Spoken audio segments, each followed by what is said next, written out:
Come on, sit on down. Sit on down.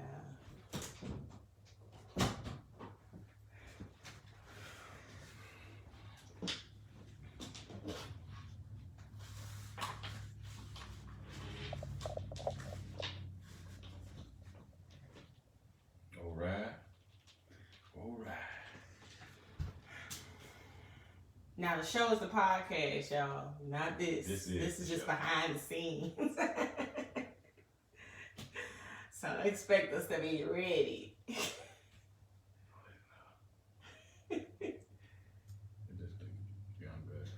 I'm good. You good? Mic check, mic check. Mic check, mic check. 1, 2, 1, 2. All right.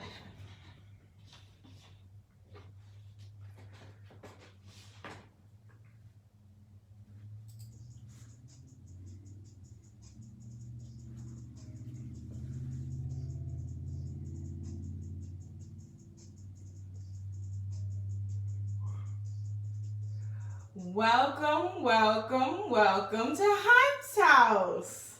Yes. We are so glad that you are here. Come on in, take your shoes off on my carpet. Relax. Keep your socks on. And we're about to talk about some sports, like we always do, right? Let's get it. Now we have some big, exciting things happening, especially in the NFL. Okay, we're gonna talk about it. Okay. All right. So the big news is, first things first. Let's talk about Russell Wilson. Okay, he has been traded. Mr. Wilson. Yes. Okay. So Seattle Seahawks agreed to trade him to the Denver Broncos for a significant package of players and draft picks. Okay. Yeah. The Broncos are trading Drew Lock, tight end Noah Fant, defensive lineman Shelby Harris, 2 first-round picks, 2 second-round picks, both in 22 and 23, and a 5th-round pick selection, I believe I don't know if it's 22 or 23. So they gave up a lot for him. Yeah, it broke the bank for the boy. Yes. So simple question. Was this trade shocking for you? Because, you talked a lot about Russell Wilson coming to New Orleans. Okay, so were you heartbroken? Did it hurt your heart? And who won? Everybody, with the trades, they always talk about who won, Seattle or Denver. Okay, what's your thoughts? First of all, who won the trade out of Denver and Seattle? I know that's not a real question. Was my feelings hurt? No. But I will say, he's the type of player you break the bank for. He's the type of player you give up a lot for, because what he can do, especially crunch time and some close games, because most of the time he's going to keep you in every game. Yeah. And I mean, for 4 seasons, he didn't have an offensive line. Right. So he was running around like I would run around my son. Like a chicken with his head cut off. Right. So he's going somewhere where he has a good offensive line. As I was about to say, does he have that in Denver? He has more offensive weapons. Okay. His coach is not like ancient. I was about to say 1,000 years old and old school with his methods. Yes, coach probably can run with him instead of roll while he run. So, he has some good weapons, like I said at first. And I can see Denver getting back deep into the playoffs and maybe getting to that championship game. Right. That AFC. Now he going there with the monsters. Right. You got Mahomes. Right. You got Smoking Joe. You got Justin Herbert. You have a lot of them boys over there with problems that he's going to have to solve because they bringing it. Right. Then you got Josh Allen. Right. Pressure. Yeah. That's a lot of pressure on Russ. Yeah. So you have to deliver on top of playing against them young guns. Which you young, but them dudes in their 20s. But I didn't see Denver coming. I didn't see him coming. Had you heard any whispers? Denver always was coming. Really? They didn't have a quarterback. So, you think Seattle is going to use Drew Lock and, I don't know, change the perception about him? I don't know. They may see what he could do.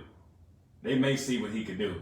I mean, or they might go back. I'm confused. What did Seattle get out of this? Well, first and foremost, Seattle let Russ cook for a little while, so they got away from the running game. There was a running play action team, right? Which they would run the ball first and then play off of the run. Right. They stopped doing that because they let Russ cook. Not little Russ. Yeah, they let Russ cook. So let Russ start cooking, and they start running the ball. So when you bring in Drew Lock, they might just go back to doing that again, running the ball first, right, instead of letting Lock cook, because Lock can't cook, baby. So, yeah, they wouldn't have shipped him off if he can cook. Right. So, yeah, right. You know, they got a banger. They got Big Russ coming out there. They can learn some of Sierra dances. So, I mean, it's gonna be crazy out there. Russ got it. It's still. He going from cold weather to cold weather, so he'll be used to it because Seattle's pretty cold. So when we found out about this trade, I was like, you were gun-ho about Russell Wilson coming to New Orleans. You were. And then when we saw the trade, you were like, oh no, I changed my mind. And you said it was about Sean Payton not being here. So what changed your mind about him being a good fit in New Orleans after Sean Payton left? Yeah, Russ changed his mind after Sean Payton left. Who was hell am I? When Sean Payton left, Russ said, we don't know that for a fact, though. Oh, I know that for a fact. You think he was gun-ho for New Saints Orleans? was top 3 on his list. They dropped about 7, 8 after Sean Payton left. It's Sean Payton's offense, the comfortability that Sean Payton's give you in his offense. Russ say Sean Payton gone, it's not going to be the same. Even though you might have the same offense, you don't have the same person in-house. Mm-hmm. You don't have that person you communicate with and have a day in, day out situation and how y'all gonna come out there and prepare for them games. So as he's not there, you're dealing with the offensive coordinator that was under Sean Payton, but that's not Sean Payton. Right. So, and you don't know what direction Dennis Allen want to go in. So I was like, it's cool. What direction do you think he should go in? Especially when it comes to quarterback. He kept the offensive coordinator that was under Sean Payton. So he's still going to have it offense open. It's still going to be open up where he's throwing the ball a lot. So it's still going to be an open offense. That's what I mean by that when I say open. Who you mean? Dennis Allen. He's going to keep the same. He kept the same offensive coordinator that was under Sean Payton. Right. Meaning he's probably going to run the same offense Sean Payton ran. I know, but who is our quarterback? James? James probably, I'm pushing toward James this year, giving him another shot. I think they'll give him another shot. Because Russ off the board and Mr. Rodgers off the board. So you really don't have too much to go after. You got Jimmy out there, but is Jimmy that much better than Jameis? I don't know. Mm-hmm. I wouldn't. Jameis was winning games before he got hurt. Right. Jimmy has won some games too, a lot. But then he gets hurt every 3 games. Jameis can finish the season. I'm not too sure about Jimmy. Jimmy G have 4 games and he out the rest of the season. That's been happening to him the last 3 or 4 years. So. But he walk in working his shoulders. Yeah, his boy be clean now. That boy be clean. But I don't know. I don't know if he can play as clean as he looks. How about that? Oh, okay. I got you. So I don't know. I think I'm gonna go with famous Jameis. Mr. Eat the Dub. He don't my nerves at all. So I'm gonna roll with Jameis. Okay, gotcha. All right, so you talked about it a little bit, Rodgers. This is the next big news in the NFL. So Aaron Rodgers' contract extension is mind-blowing. Boom. Like exploding. Yes. It's not 100% complete yet, right? But it looks like he's going to be 4 years. He's going to get 4 years, $200 million. I'm sorry. And $200 million with $153 million fully guaranteed. So this passes Mahomes and his $45 million a year. It's record breaking. So my number one question is super simple: is he worth it?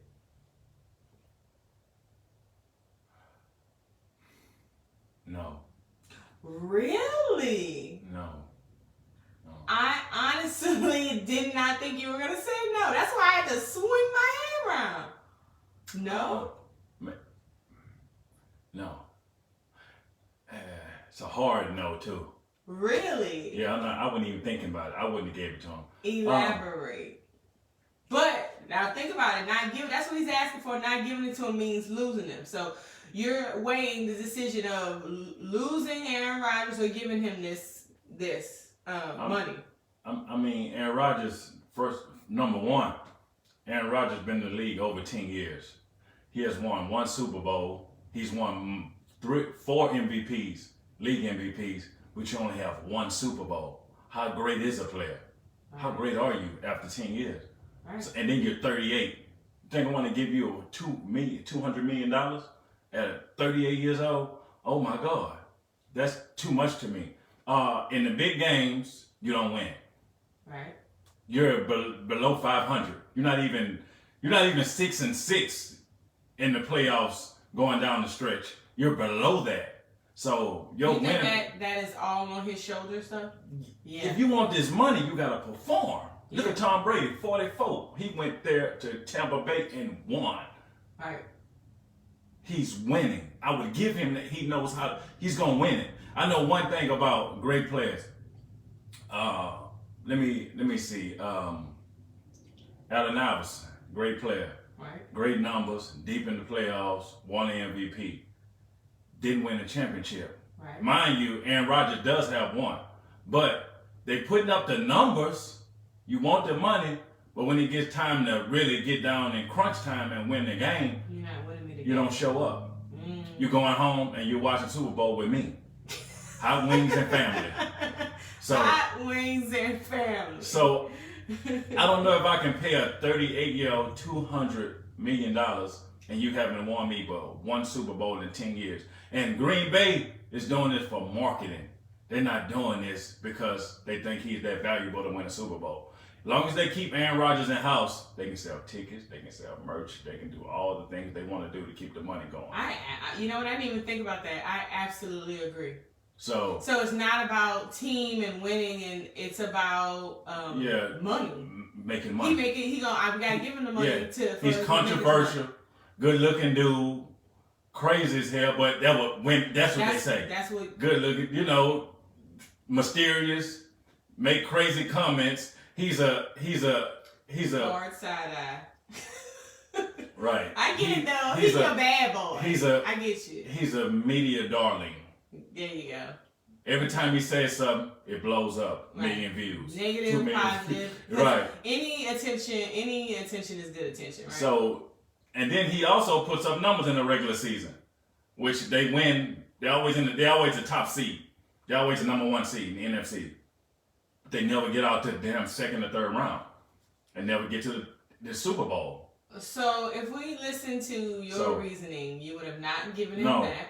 No. Okay, so let's say he bounces. Then what we do? If you're Green Bay, what do? You start to rebuild. You failed on Jordan Love, who you drafted after Aaron Rodgers I'm going to talk about Jordan Love, too, because it's like, what should they do with him? There talks about they're trading him. But, he only got $4 million. So, they could, if they could afford that, they might want to save some money and get rid of him in his $4 million. I mean, he's a cheap trade. If he's learning under Aaron Rodgers, just let him sit down and learn. You don't have to trade him. Why? Sometimes people are good enough to get drafted, but they're not great enough to play. He's not great enough to play, but he was good enough to get drafted. Sitting behind Aaron Rodgers, he should get better. But is he going to learn from Aaron Rodgers? He should have after the 3 years he's been in the league. He should have learned something. If not, then they got a problem. They should go ahead and trade him. I agree with you. Yeah, but I'm saying, is Aaron Rodgers the come under my wing type person? Not really, but... So, did he really learn? Is he really learning? For Jordan Love, he would have to push his way into Aaron Rodgers' comfort zone to learn something. And you don't know how comfortable Aaron Rodgers would be with that. Yeah, I don't know, and I don't feel comfortable with pushing. I'm not gonna make you teach me. Teach me. Yeah. No, not I. Yeah. So yeah, it's if I was Love, I would want out. He in a tough spot because when they drafted him, he ain't show Green Bay no love. They let him play a few games and he wasn't too hot. No, that's why Aaron Rodgers have the leverage at 38 years old to say, "Give me 200." Because you ain't got no other option. Yeah. What you gonna do? Yeah.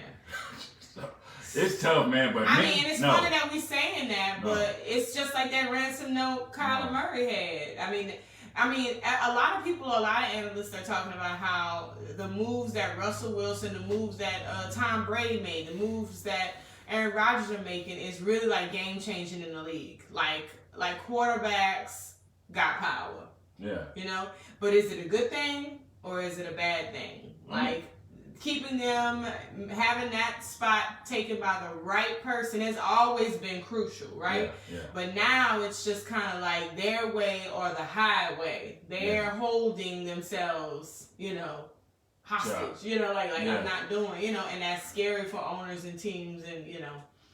So is that changing the league for the good or for the bad? I mean, both, really. Yeah. It's bad for the quarterbacks because. You think it's bad for the quarterbacks? A lot of teams see you as a diva. Yeah. It's either your way or the highway. Oh, he's whining. Oh, he don't have this. I don't have this. I don't have this, so I can't win. So you complain so much. But do you think? And then for the owners, pick back off what you said about the owners. The owners is hard because you lose money on great players that you want to keep, but they complain so much that you want to keep them, but sometimes you just have to let them go. But you really want to say, come on, just like they did with Rodgers. They really want to let him go. What sucks is, you know, it's tough. I've heard women say all the time, don't fall in love with his potential.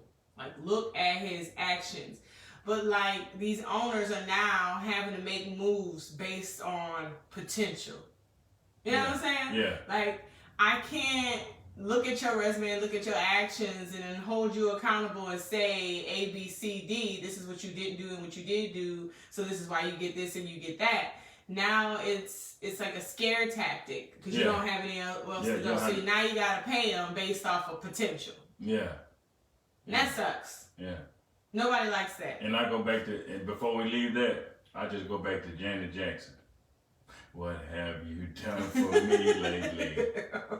Right. With the whole Aaron Rodgers thing. Right. What have you done for me lately? You won a regular season game, but we get paid off these playoffs and Super Bowl. That's where the money come in. And you said they're being seen as diva. That's a diva move. Like straight up diva. All day. Because there's like some the way Russ out there. did. Yeah, I was about to say, there's some out there like Russ and Kyler Murray who are just trying to demand respect.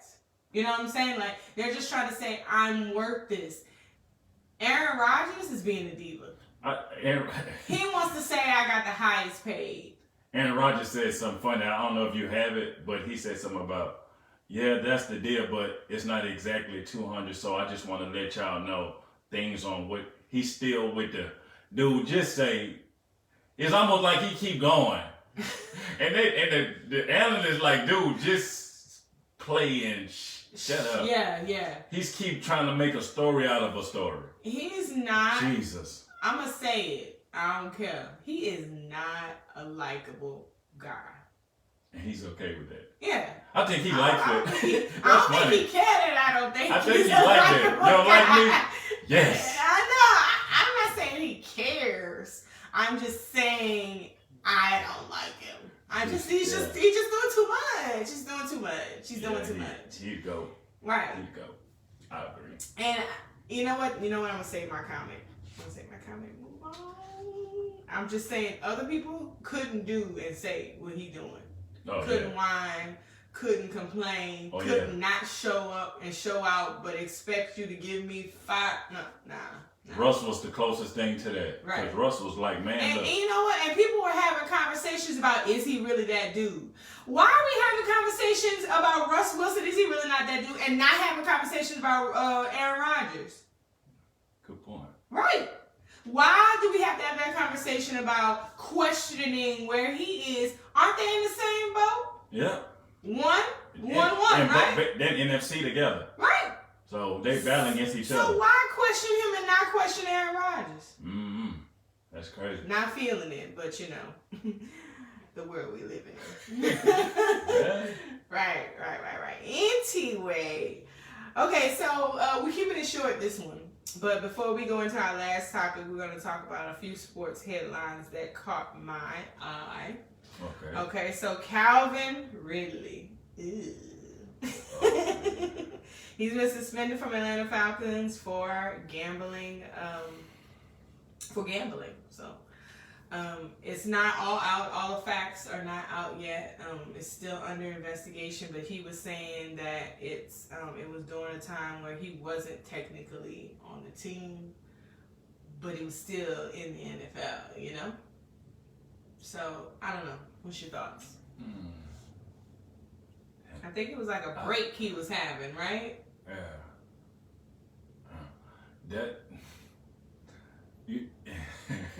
If you're having a break and that's your pastime is to gamble, how deep is your break? How deep is your situation that you need a break? If you off time you're gambling.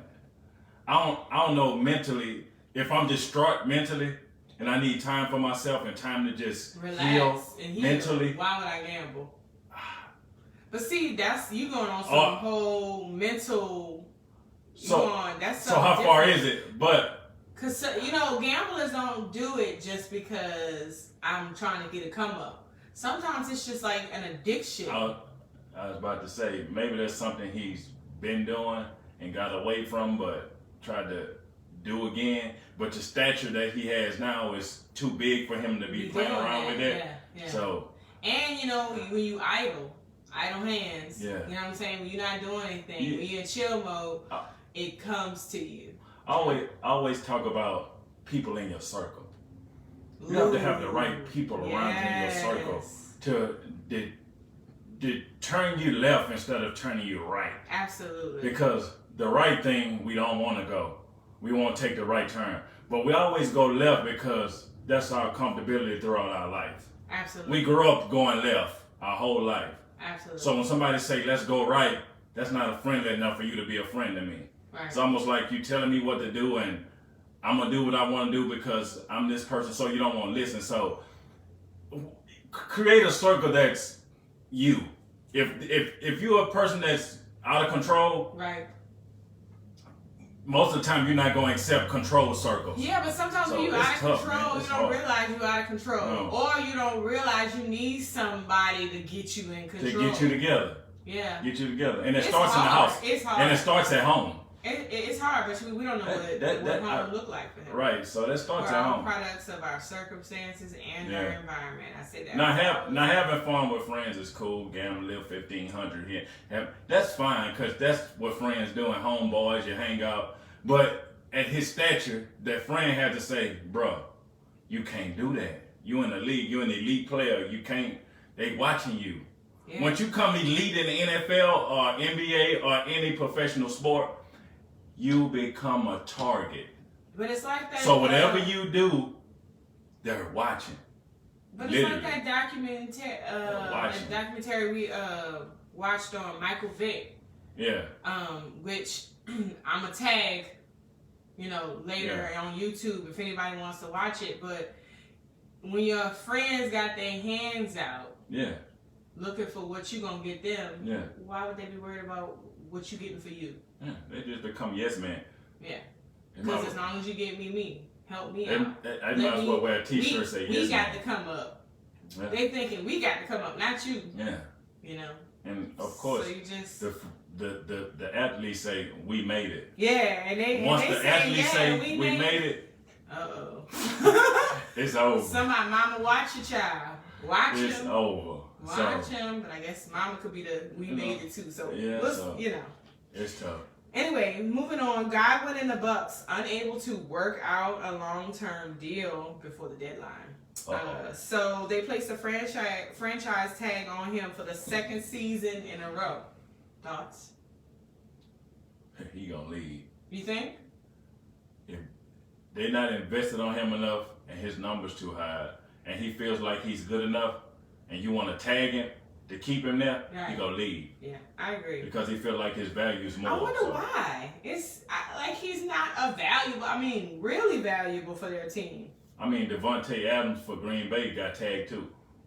Yeah. They tagged him too, so I don't know. I think he's probably gonna leave too. Oh, now if you think he leaves, I don't know what Aaron Rodgers. I was gonna say, that's like that diva gonna really come out of the game. That's like his. Homeboy. They married. If one, it's a bromance. And if one leave, it won't look the same. But it won't look the same. If Aaron Rodgers leave that team, Devontae won't get the numbers he's getting. If Devontae leave, Aaron Rodgers not gonna get the numbers he's getting. They help each other. Yeah. So it's gonna be tough unless if Adams leave and go somewhere with an elite quarterback, like a Russell Wilson or somebody like that, it'll continue. But for Aaron Rodgers, it'll be harder. Right. Because you can't teach what he do out there. He put on a show. Exactly. So and for Godwin, he's been consistent. Absolutely. So I'm just trying that was to Tom Brady's security long. blanket. Yeah. If he needed a play, Godwin every time.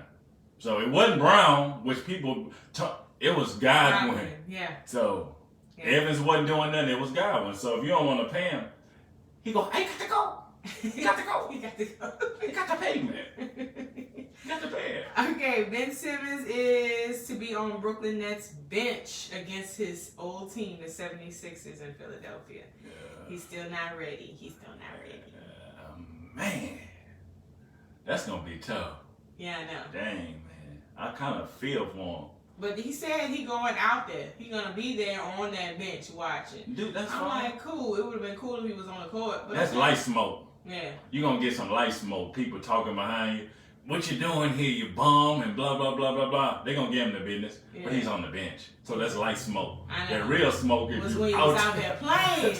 Then you would really have something because you and them B might do that Westbrook and Durant beef. Who you talking to? Come on. You know, Westbrook and Durant went at it. Remember that? Yes. And Westbrook walking up to Durant and his head in his chest. Because he ain't tall enough. And Durant looking down. So it was funny. So we ain't gonna get that. We ain't gonna get that. That's the smoke I wanted. I know. I wanted to see Ben Simmons say, "Oh, are you always looking for some smoke? You always look. You like it when it's up on the court. They bring out their bed. Bring out their bed. LeBron was losing to Memphis the other day by 30, and LeBron told Aaron Baines, one of them young players, he was like, "You gonna stop disrespecting me. I'm tired of you talking. I'm tired of you just running your mouth and saying what you saying." So John Moran walked up like, "Chill out, Bron." John Moran was laughing because his teammate was getting LeBron riled up. John Moran laughed and walked off. And LeBron was like, I'm just saying. So another Memphis player that's a veteran walked up to LeBron was like, "Bron, chill out, man." Because he was guarding LeBron. LeBron, man, worry about that. I think it was Kyle Anderson. Kyle Anderson been in the league the same time as LeBron. So they kind of old school. So he's like, man, he on my team, and LeBron like, he gonna stop disrespecting me. I don't think you gonna get talking. And LeBron came back 2 plays later and dunked on them so hard. Ooh. But you lost by 30. So I read a quote today. That's the epitome of LeBron right now. So I read a quote today. Screaming, "Don't disrespect me." I read a message. And somebody in the comments was like, if you talk trash to Michael Jordan, difference between Michael Jordan and LeBron. LeBron's gonna get you back and still lose by 30. Yep. Mike's gonna guard you, lock you down, put 40 on you, and get the W.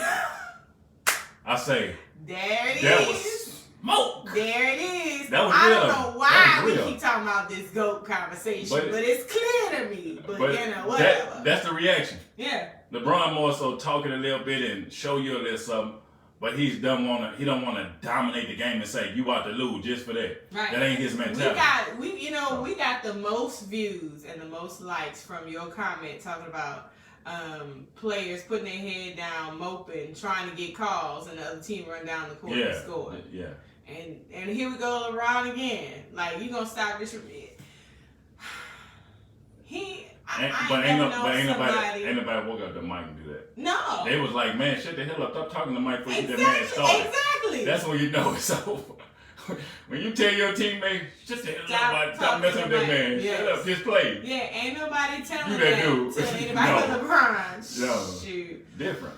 Well, speaking of my last headline, speaking of the Lakers. Lakers Russell Westbrook recently speaks out about his harassment from the fans, including harassment his family is subject to, and he's saying he hates the nickname Wes Brick. He says he doesn't even want to take his kids to the games anymore. Like it's just too much. It's too much for him to handle. Well, I'm gonna tell Russ this, and I'm gonna go kind of deep with it, like real talk.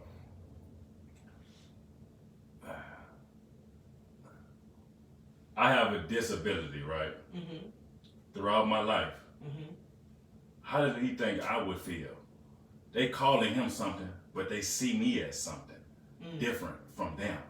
Right. And I can handle that. Right. So. Because it is a physical. What gives him the right to worry about them calling out a name and him being that upset and the family being that upset? For me, it was fuel to me to be a greater person. Oh, I see where you're going with this. Yeah. For him, name calling, yeah. For him, it's a lack of confidence. Like he doesn't know how to use that for fuel. He's using it for a victim.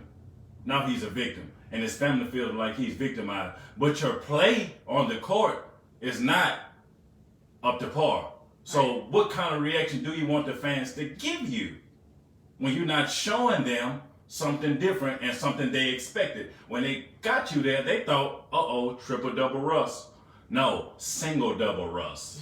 Well, you know, so it's different. My mama, Eula May. And name calling. Right, I know. That's starting in the 1800s. Yeah, but like my mama Eula May used to say, we don't know his feelings.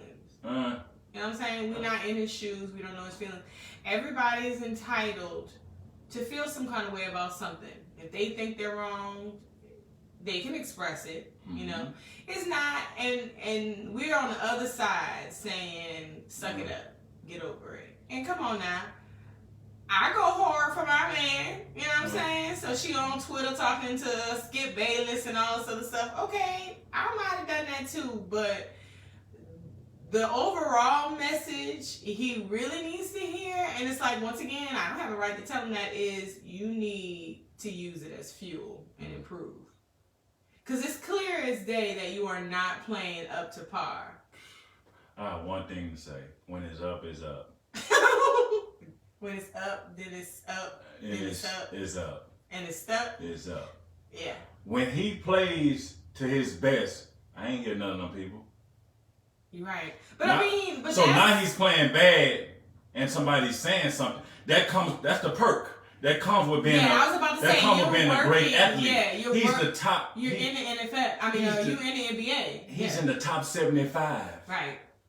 Yeah. Did you hear me? Yeah. He's on the top 75 team. What the hell you think gonna come at you if you don't play good? Right. You in the top 75 all time. Right. Brother, you gonna get that smoke. Yeah.